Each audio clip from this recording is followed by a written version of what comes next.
Hi, it's Jacob here, and in these short videos I'm going to guide you through the Tinkercad app for iPad.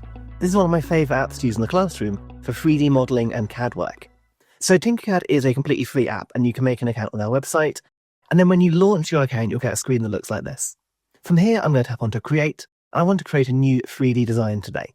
We can do some code blocks and some circuits as well, but that's a topic for another video. We'll make a 3D design and get started. Okay. Now that's opened, we can see a large empty space which is called the work plane. The work plane is like a page in pages or numbers, except it's a 3D space that we can manipulate and rotate. I'll show you that in a second. To begin with though, we can choose what size you want the work plane to be. Larger, smaller, whatever you like. So I'll tap onto settings in the bottom right hand corner, and here we can specify the exact size you want in millimeters. I'm going to keep mine as 120 for now, and then I can close the settings screen. Okay, now we've got our work plane sorted, let's add our first three-dimensional shape. And we can do that by simply dragging and dropping from the shape library on the right-hand side. I've got this nice red cube here, and I'll pop it on the work plane like this. Now at this point, I can use one finger anywhere on the screen to rotate that 3D space to look at it from different angles. As well as using my finger to rotate the page, I can also use the options on the left-hand side, the top one of which I call the view cube. Now the view cube is a three-dimensional cube that you can rotate, and as you do so, your work plane will move as well. Underneath that view cube, we've also got some different buttons. The first one's a little house, and that will return you to the home view. That's the view we have when we first open this file, at any point. So if you've zoomed in or zoomed out or gone somewhere a bit weird, tapping the home button will bring you straight back to your whole work plane.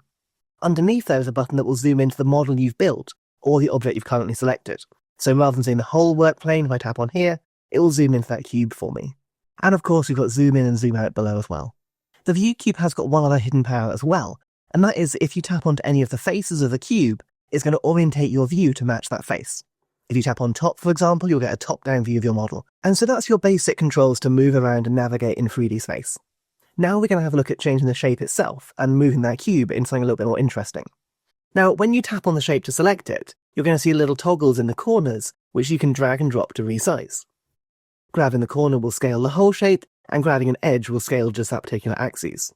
We can also tap on the numbers that appear and type in specific values if you want to. And as we move our 3D space around, you'll notice there's a white dot on the top of my shape as well. This will help me change the height of my shape.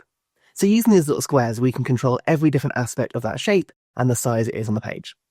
Let's have a look now adding a second shape, and I'll put a cylinder onto my page. Now I'm going to grab that cylinder and drag and drop it and just put it on the work plane alongside my cuboid. You can see now that's sat on the work plane on the same level as my cuboid, but I might want to put an object on top of another shape, and I can do that by simply dragging and dropping another cylinder, and this time releasing it on top of the cuboid. This is a really quick way of stacking shapes, and then if I move my finger and rotate that work plane, you're going to see in 3D that one is on top of the shape and one is alongside it. However, I want both of them to be on top of that cuboid, so I'm going to drag the cylinder that's not currently on there, and I'm going to move it sideways. However, you can see it's actually going inside of the cuboid, it's not going on top. So we need to adjust the height of this shape. And we can do that by using the little black arrow on the top. I kind of call it the arrowhead with my students. And if I tap and drag the arrowhead, I can lift it up in the air or move it down underneath the work plane if I need to. And so just like that, we've learned how to add shapes onto our work plane and to manipulate, resize and move them in a 3D space. Let's add one last shape to the top of this. I'll put a cone on the top. And when I tap onto that shape, I can actually customize how it looks. We haven't got to keep it the colors it currently is. So at the top here we get the little inspector window, and if I expand that, I can choose a colour as simply as this. Let's go for blue. And depending on the shape that you've selected, you may get some additional options underneath, such as changing the radius, changing the height, the amount of sides on a hexagon for example. All of these options will be there bespoke to the shape you've currently selected. Now the very last thing to show you in this first getting started video is how we can rotate objects in 3D space. So for this I'm going to add one last shape onto my page, and yep, I think that half cylinder will do a good job. Now, with that shape selected, as well as the dots in the corners, you may notice there are some little rotational arrows as well. As you move the work plane, you're going to see there are actually 3 different arrows, one for the X, Y, and Z axes. I can then tap onto here and I can rotate just like you'd expect, except it doesn't quite work like you might expect. If I move my finger inside the digital protractor, it's going to jump in increments to jump to 90 degrees, 180 degrees, and so on. If I swipe my finger out of the circle and then move in the same motion around that outside circle, it will move completely freely. Using the 3 different axes here, I can rotate my shape in exactly the way that I want. And so that's the end of our first tutorial on Tinkercad. So jump in the app now, have a little play with some shapes, and when you're ready, I'll join you in the next video and we'll go a little bit deeper into Tinkercad. I'll see you soon.